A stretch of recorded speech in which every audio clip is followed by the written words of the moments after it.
بڑے بت پرست ہے, سب سے بڑے مورتی پجاری ہے, وہ کعبہ کو سجدہ کرتے اور کعبہ کی عبادت کرتے. کوئی بھی مسلمان کعبہ کی عبادت نہیں کرتا ہے, کعبہ کو نہیں پوچھتا ہے. کعبہ ہمارا قبلہ ہے, کیونکہ اللہ تعالیٰ فرماتے ہیں سورہ بقرہ میں سورہ نمبر 2 آیت نمبر 144 میں, آیت نمبر 144 میں, کہ turn your face towards the sacred mosque. آپ مسجد حرام کی طرف اپنا چہرہ کر لو. جب بھی آپ نماز پڑھتے ہو مسجد حرام کی طرف چہرہ کرو, سیکرڈ ماسک کی طرف. کعبہ ہمارا قبلہ ہے, اور ہم جب نماز پڑھتے ہیں جماعت میں پڑھنا پسند کرتے ہیں. مثال کے طور پہ اگر نماز پڑھنا ہے آج ہمیں, تو کچھ لوگ کہیں گے دکشن کی طرف ہم رخ کریں گے, کچھ کہیں گے پشچم, کچھ کہیں گے پورب. ہم کس طرف دیکھیں گے؟ تو یونٹی کے لیے, یکسانیت کے لیے ہم کعبہ کی طرف دیکھ کے رخ کر کے نماز پڑھتے. اور مسلمان سب سے پہلے لوگ تھے جن نے دنیا کا نقشہ کیا. جب مسلمان دنیا کا نقشہ بناتے تھے تو ساؤتھ پول تھا نیچے, ساؤتھ پول تھا اوپر اور نارتھ پول تھا نیچے, اور کعبہ تھا بیچ میں. یہ ویسٹرن کارٹوگرافرز ہے اور میپ کو الٹا کیا, نقشے کو الٹا کیا, نارتھ پول اوپر ساؤتھ پول نیچے, لیکن پھر بھی کعبہ بیچ میں ہے. ماشاءاللہ کعبہ دنیا کے بیچ ہے. اگر آپ نارتھ میں تو ساؤتھ میں دشا کر کے نماز پڑھو, ساؤتھ میں تو نارتھ کو دیکھ کے نماز پڑھو, ویسٹ میں تو ایسٹ کی طرف, ایسٹ میں تو ویسٹ کی طرف. کعبہ دنیا کا سینٹر ہے. جب ہم عمرہ کے لیے جاتے یا حج کے لیے جاتے, ہمارے لیے فرض ہے کہ ہم کعبہ کا طواف کریں. کعبہ کے ارد گرد ہم طواف کرنا ہمارے لیے فرض ہے. ہم طواف کیوں کرتے؟ کیونکہ اللہ کا حکم ہے, اللہ کے رسول کا حکم ہے. لیکن اگر ہم ذہنی طور پہ سوچے کیوں کرتے, تو یہ ہمیں پتا لگتا ہے کہ ہر دائرے, ہر سائیکل کا, ہر سرکل کا ون سینٹر ہے, ہر دائرے کا ایک سینٹر ہے, ایک مرکز ہے. تو جب ہم طواف کرتے ہیں ہم شہادت دے رہے ہیں کہ اللہ ایک ہے. اور حضرت عمر کا قول جو ہے رضی اللہ عنہ, جو لکھا ہے صحیح بخاری میں جلد نمبر 2 کتاب الحج چیپٹر نمبر 56 حدیث نمبر 675, حضرت عمر کہتے ہیں رضی اللہ عنہ کہ یہ کالا پتھر, حجر اسود کو دیکھ کے کہتے یہ کالا پتھر نہ ہی مجھے نقصان پہنچا سکتا ہے نہ ہی مجھے فائدہ, کیونکہ میں نے اللہ کے رسول کو دیکھا اسے چومتے ہوئے, اسے ہاتھ لگاتے ہوئے, اسی لیے میں اسے چوم رہا ہوں, ہاتھ لگا رہا ہوں.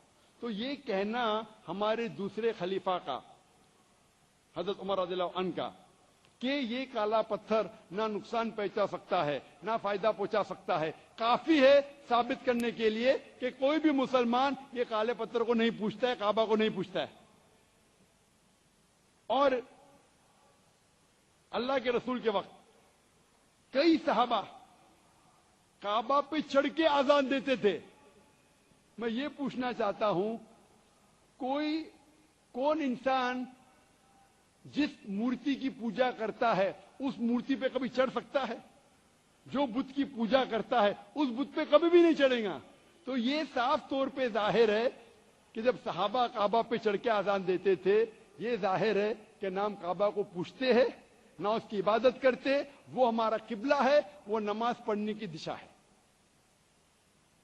وقت کی قلت ہونے کی وجہ سے میں اور ایک شبہات کا جواب دوں گا, اور ایک غلط فہمی کو دور کروں گا, اور ایک عام سوال کا جواب دوں گا, اور 12واں عام سوال, 12واں غلط فہمی جو غیر مسلمانوں کو اسلام کے متعلق وہ یہ ہے کہ اسلام اگر سارے انسانیت کے لیے ہے, سارے انسانوں کے لیے, تو صرف مسلمانوں کو کیوں اجازت ہے مکہ اور مدینہ جانے کے لیے, غیر مسلمانوں کو کیوں ممانعت ہے مکہ اور مدینہ جانے سے؟ اس کا جواب ہے کہ ہر دیش میں کوئی کینٹونمنٹ ایریا ہوتی ہے. کینٹونمنٹ ایریا مطلب وہ ایریا جو صرف ملٹری کے لوگ جا سکتے ہیں, صرف وہ, ہر ناگرک نہیں جا سکتا ہے, ایوری سٹیزن کی ناٹ گو. وہ ناگرک جو ملٹری میں ہیں یا دیش کی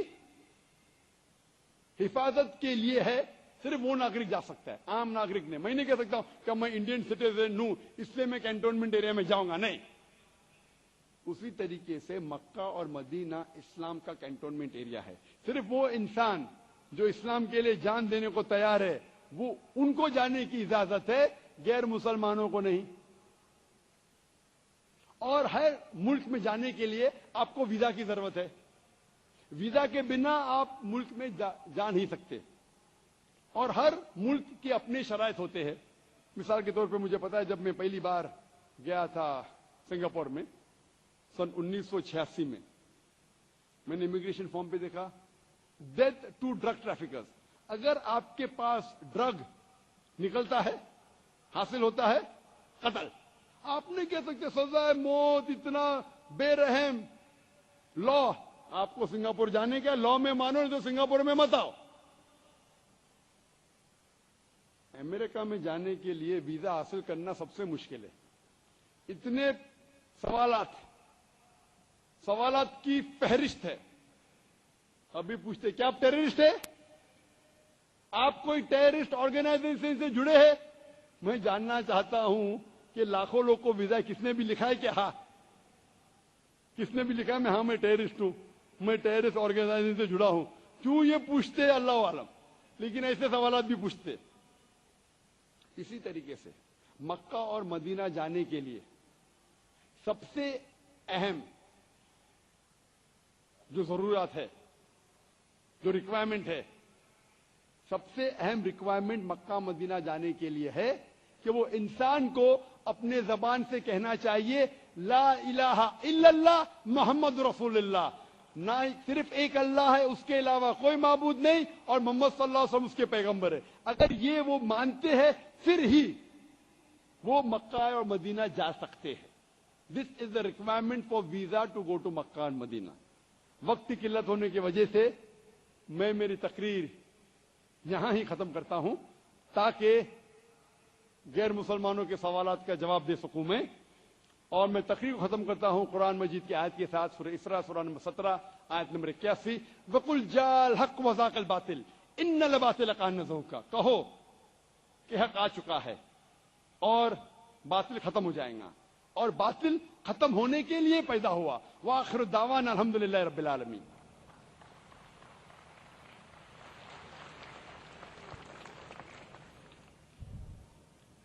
राज हक बात कही जाएगी बेखौफ खतर, राज हक बात कही जाएगी बेखौफ खतर, रसनो दार से तुम हमको डराते क्यों हो। ये थे हक बात कहने वाले बेखौफ खतर डॉक्टर जाकिर नायक साहब, गैर मुस्लिमों के शुबहात का जवाब दे रहे थे। ख़वातीन व हज़रात, डॉक्टर जाकिर नायक साहब का जो सबसे मुअस्सिर और दिलचस्प सेशन होता है वो सवाल व जवाब का है। अब हम इसको शुरू करते हैं। इसके लिए चंद बातों का हर मुसलमान भाई और हर मुसलमान बहन के लिए लिहाज रखना ज़रूरी है। मैंने मुसलमान भाइयों और बहनों का नाम इसलिए लिया कि देखिए, मैं बार बार ऐलान कर रहा हूँ, अल्लाह के रसूल सल्लल्लाहु अलैहि वसल्लम का फरमान है कि मन कान युमिनु बिल्लाहि वल यौमिल आखिर फलयुक्रिम ज़ैफ़हू, कि जो अल्लाह को और आखिरत के दिन को मानता है उसके लिए ज़रूरी है कि अपने मेहमान की इज़्ज़त करे। हम तमाम मुसलमान भाई और तमाम मुसलमान बहनें अपने गैर मुस्लिम भाइयों के लिए मेज़बान की हैसियत रखते हैं। हमारे तमाम गैर मुस्लिम भाई और गैर मुस्लिम बहनें हमारे लिए मेहमान की हैसियत रखते हैं।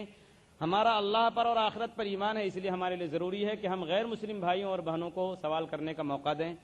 मैं अपने गैर मुसलमान भाइयों और बहनों से गुजारिश करूंगा वो अपना नाम और प्रोफेशन यानी पेशा जो है वो ज़रूर बताएं, सवाल छोटा करें। गैर मुस्लिम भाइयों को और बहनों को कोई भी सवाल जो इस्लाम से मुताल्लिक़ हो, गलत फहमी, और डॉक्टर जाकिर साहब से कर सकते हैं, लेकिन बराए मेहरबानी कोई फ़िक़ही सवाल न कीजिए, इख्तलाफ वाला सवाल न कीजिए। कोई ऐसा सवाल जो नामुनासिब हो तो उसे रद्द करने का मुझे पूरा इख्तियार हासिल होगा। आज के इस इजलास में 5 माइक का इंतज़ाम किया गया है। पहला माइक मेरे बाएं जानिब इधर भाइयों में, इसी तरीके से दूसरा भी भाइयों की जानिब शोबे में, और इसी तरीके से माइक नंबर 3 भी भाइयों के शोबे में है, और 2 माइक का इंतज़ाम बहनों के शोबे में, माइक नंबर 4 और माइक नंबर 5। अगर कोई गैर मुस्लिम भाई माइक नंबर 1 में हो तो वो सवाल कर सकते हैं। जी नमस्कार जाकिर साहब।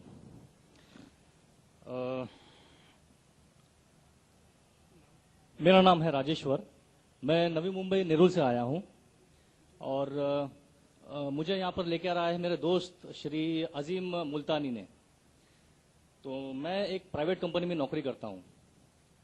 तो मेरा ये कहना है, हम लोग जो बोलते हैं कि मैं हिंदू हूं, मुसलमान बोलता है मैं मुसलमान हूं, सिख बोलता है मैं सिख हूं, क्रिश्चियन बोलता है मैं ईसाई हूं, तो सब लोग अपने अपने धर्म का अपना परिचय देते हैं। तो मेरा सवाल यह है कि इस धर्म को बनाया किसने है, और अगर बनाया है तो किस मकसद से बनाया है? क्या हम सिर्फ एक धर्म को मान नहीं सकते हैं जो कि इंसानियत धर्म है, और कोई धर्म को न माने, न हिंदू, न मुस्लिम, न सिख, न ईसाई, और किसी भी धर्म को कबूल करवाना क्या जरूरी है? भाई साहब का अच्छा सवाल है, बहुत अच्छा सवाल है। और थोड़ा और एक सवाल साथ में इसके साथ में जुड़ा हुआ है सर, मैं पूछना चाहूंगा।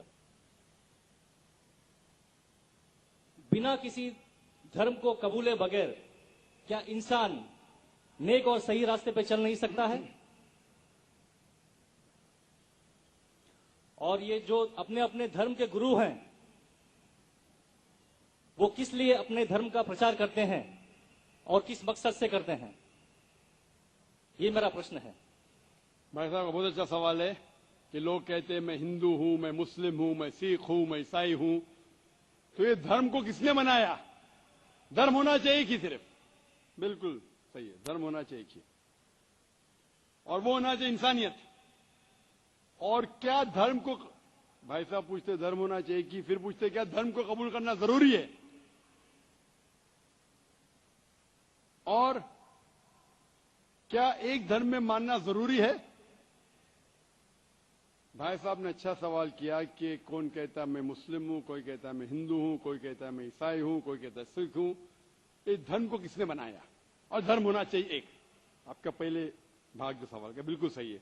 कुरान में अल्लाह ताला फरमाते सूरह अल इमरान में सूरा नंबर 3 आयत नंबर 19 में, इन्ना दीन इंदल्लाहिल इस्लाम, अल्लाह के नजदीक सिर्फ एक ही दीन सही है, वो है अपनी जिंदगी अल्लाह के, खुदा के, ईश्वर के, भगवान के अहकामात के मुताबिक बसर करना। तो दीन होना चाहिए एक ही। ये कितने दीन किसने बनाया? इंसानों ने बनाया। आपका सवाल था किसने? इंसानों ने। हमारा खालिक, हमारा मालिक, हमारा रब, हमारा ईश्वर, हमारा भगवान, हमारा अल्लाह सिर्फ एक ही दीन बनाया, एक ही मजहब बनाया, वो है